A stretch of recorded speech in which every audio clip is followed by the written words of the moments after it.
के बाद में जो हर्ष होता है, वाह कितनी सुंदर है।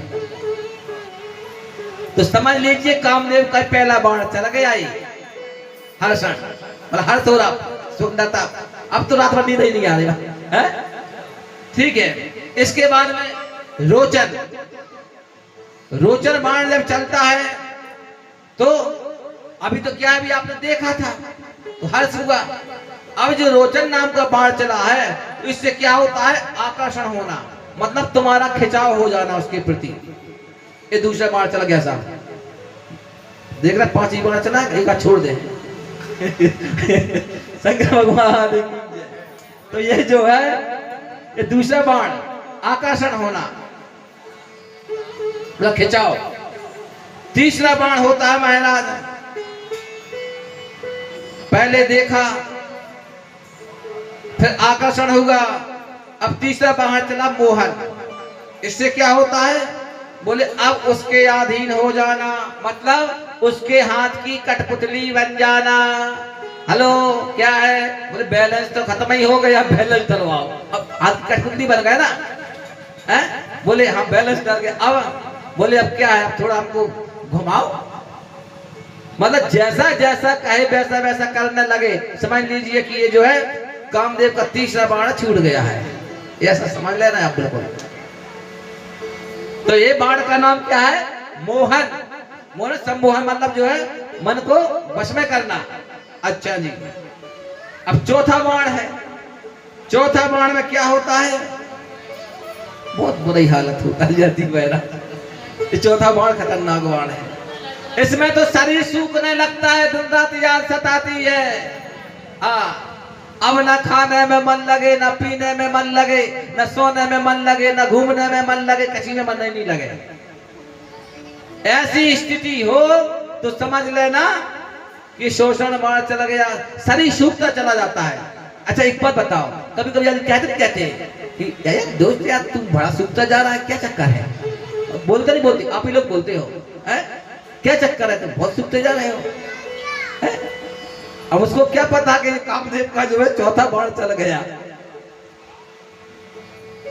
तो शोषण। और पांचवा बाण जो है, पांचवें बाण में तो गोविंदाय नमो नमः मारण बाण है।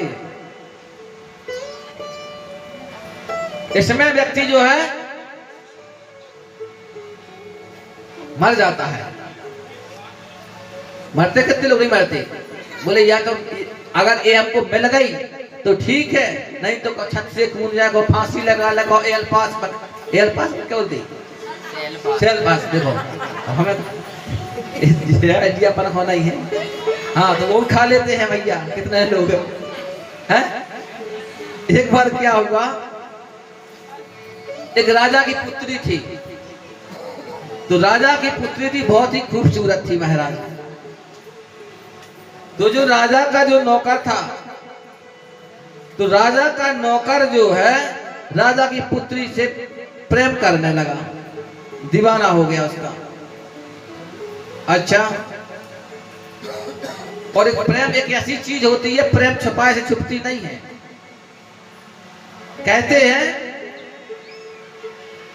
खैर खून खांसी खुशी, खैर खून खांसी खुशी, बैर प्रीत मदवान, और रही मन दावे ना दबे, जाने सकल जहान। ये चीजें जल्दी से नहीं छुपती।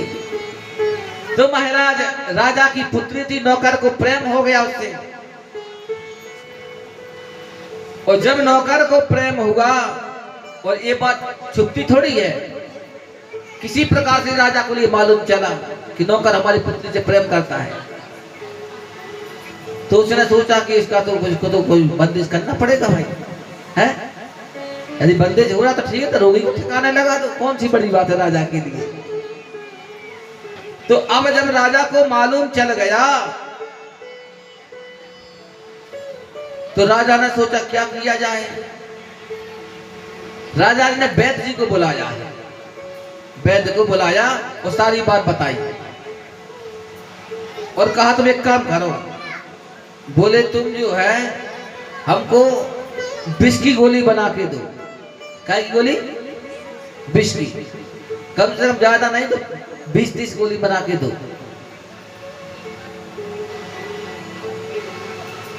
ठीक है,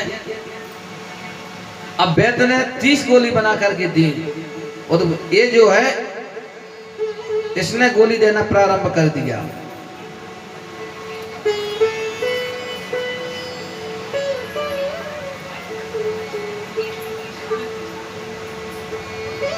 तो जैसे ही एक गोली दी इसका कुछ नहीं हुआ,